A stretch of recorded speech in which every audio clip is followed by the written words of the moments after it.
View. सो अब हम next discuss करेंगे मोशन के बारे में कि मोशन बॉडी किस तरीके से मूव हो रही है उसके अकॉर्डिंगली।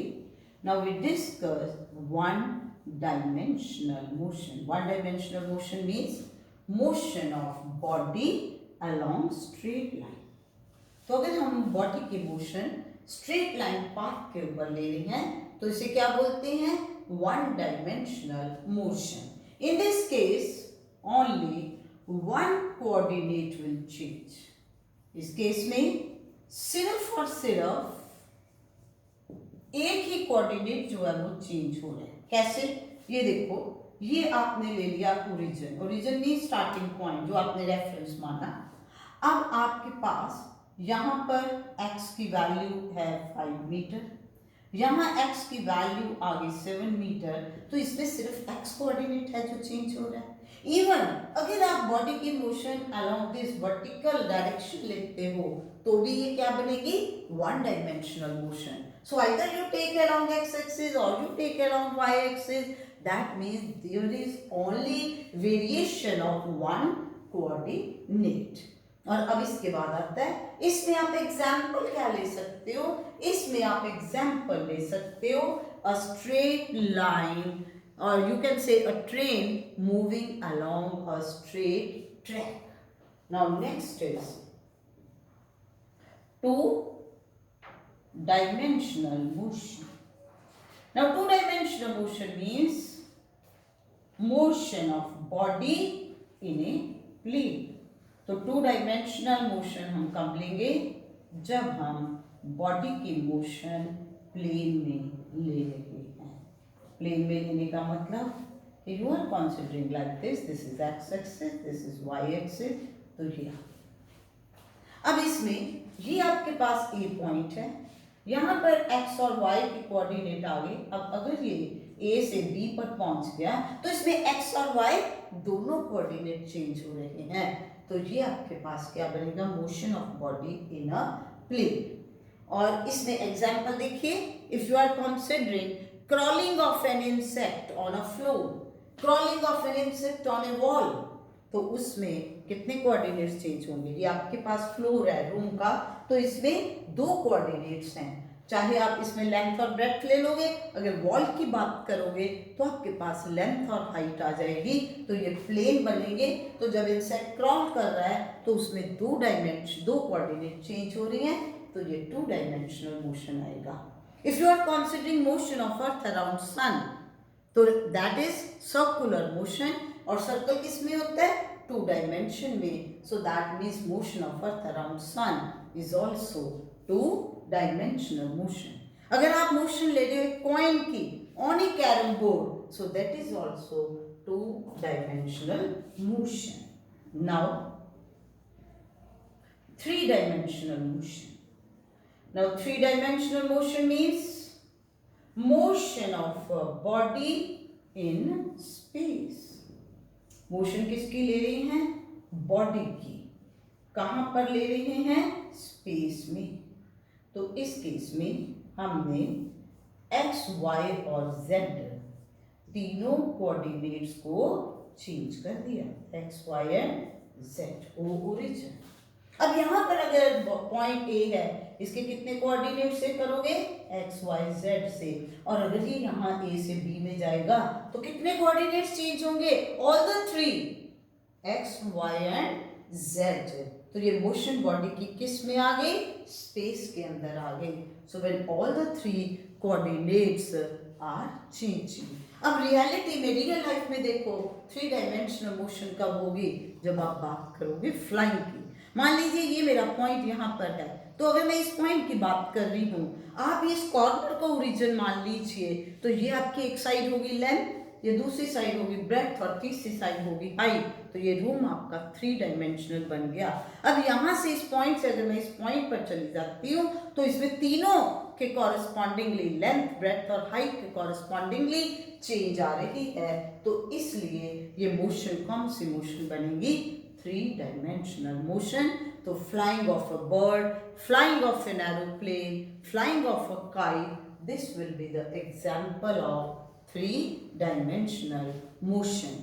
अब इसमें जब भी हम बात कर रहे हैं इस तरीके से, तो आपको एग्जाम में जो क्वेश्चन है वो यही आएगा। कैसा क्वेश्चन आएगा कि भाई this is the motion, you discuss whether it is 1 dimensional, 2 dimensional और 3 डायमेंशनल।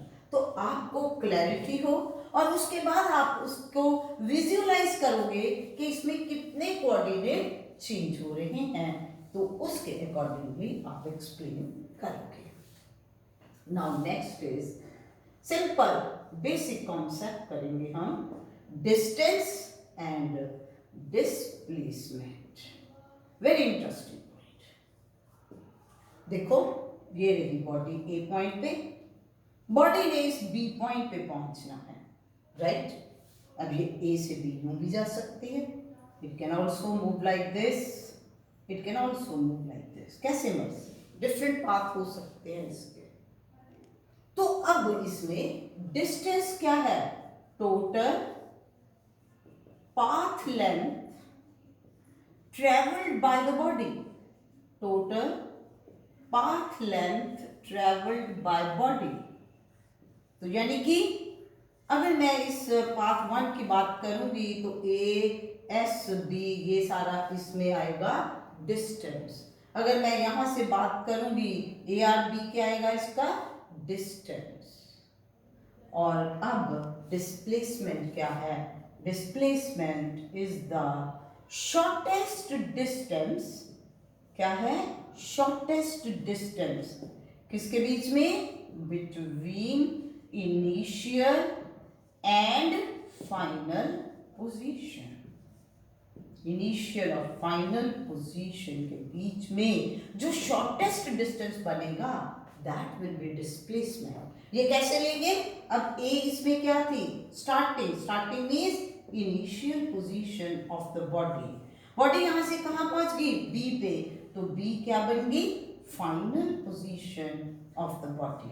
तो जब वो ए से बी तक जा रही है तो now this distance between the initial to final position, the shortest distance, this is known as displacement. तो अब आप जब इनकी डेफिनेशन कर लेते हो तो यहां से आपको क्या क्लैरिटी हो रही है? ये क्लैरिटी हो रही है कि मैग्नीट्यूड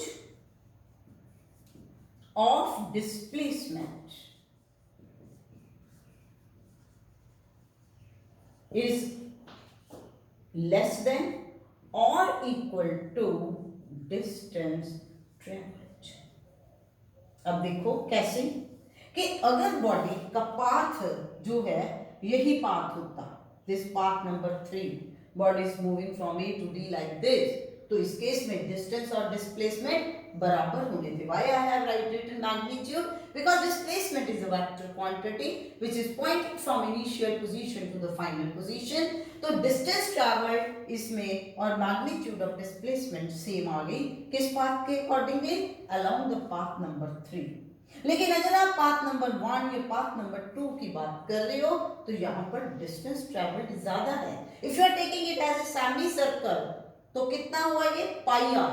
पाई आर मीन्स 3.14 आर और आपके पास डिस्प्लेसमेंट कितनी होगी?